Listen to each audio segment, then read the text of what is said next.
Habits. आपकी extremely वाहियात आदतें ही आपको पीछे खींच रही हैं लाइफ में, और आपकी कौन सी गंदी आदतें हैं वो मेरे को आपको रियलाइज करवाने की जरूरत नहीं है।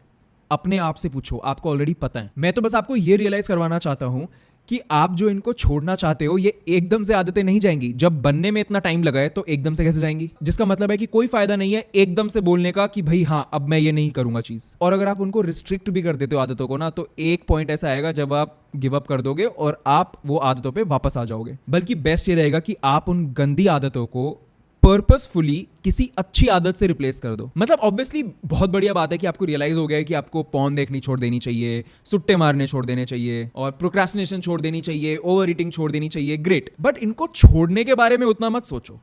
इन आदतों को उतनी इज्जत मत दो कि इनके बारे में आप सोच रहे हो, बल्कि ये सोचो कि आप इनको किन आदतों से रिप्लेस करोगे। स्मोकिंग की आदत है, सबसे ज्यादा मन कब करता है कि भाई लंच किया ऑफिस में या कॉलेज में और उसके बाद एकदम से सुट्टा मारने का मन कर गया, तो आप उसको कैसे रिप्लेस करोगे कि भाई जैसे ही मैंने लंच किया है, मेरे को जैसे ही सुट्टा मारने का मन किया उसके बाद मैं एकदम से 20 पुशअप मारूंगा। जैसे ही आपकी ये रूटीन में बन जाएगा कि भाई आपके दिमाग में ये बस जाएगा कि खाना खाने के बाद तो मेरा पुशअप मारने का मन करता है, खाना खाने के बाद पुशअप ही तो मारते हैं। अगर आप ऐसा कुछ बना लोगे अपनी आदत, तो उससे बहुत इजीली आप अपनी बैड हैबिट्स को अच्छी हैबिट से रिप्लेस कर पाओगे। अब ये तो चलो एकदम हेल्दी वाला एग्जांपल हो गया। मैं आपको ऑनेस्टली बताता हूं कि मैंने जब स्मोकिंग छोड़ी थी तो कैसे छोड़ी थी, और this is not the best way to do it, but still I did this.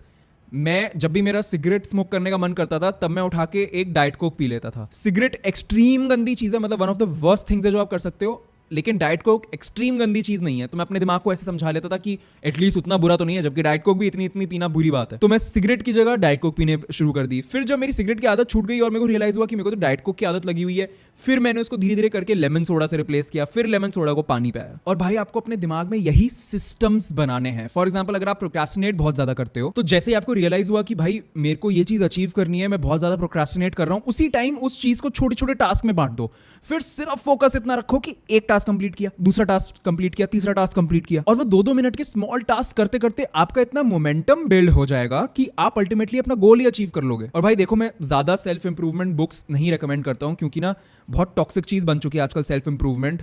लोग फुदुओं की तरह बस सेल्फ इंप्रूवमेंट के बारे में पढ़े जा रहे हैं और उसका कोई एक्शन नहीं ले रहे हैं अपनी लाइफ पे। फॉर एग्जांपल, लुक्स मैक्सिंग के बस वीडियोस देखे जा रहे हैं और वो बिल्कुल टॉक्सिक तरफ जा चुकी है। वो एनीवे वो अलग टॉपिक है। लेकिन अगर आपको हैबिट्स के बारे में सही में कोई सेल्फ इंप्रूवमेंट बुक पढ़नी है, सिर्फ एक बुक पढ़ो, एटॉमिक हैबिट्स, सिंपल तरीके से लिखी हुई है, बहुत इंपॉर्टेंट बुक है। एक बार पढ़ोगे लाइफ टाइम काम आएगी। वैसे अगर आप चाहते हो कि जो टॉप सेल्फ इंप्रूवमेंट बुक्स है उनकी एक बुक समरी की सीरीज हम बना दें, तो वो भी मेरा मन है करने का, but it also depends on आपका मन है या नहीं है। मेरे को नीचे कॉमेंट्स में जरूर बताना। एनीवे, जो मैं वो छोटे छोटे टास्क में तोड़ने वाली बात कर रहा था, उसकी वजह से जो मोमेंटम बनता है वही असली चीज है जो आपको अभी के दलदल से बाहर निकाल पाएगा और आपको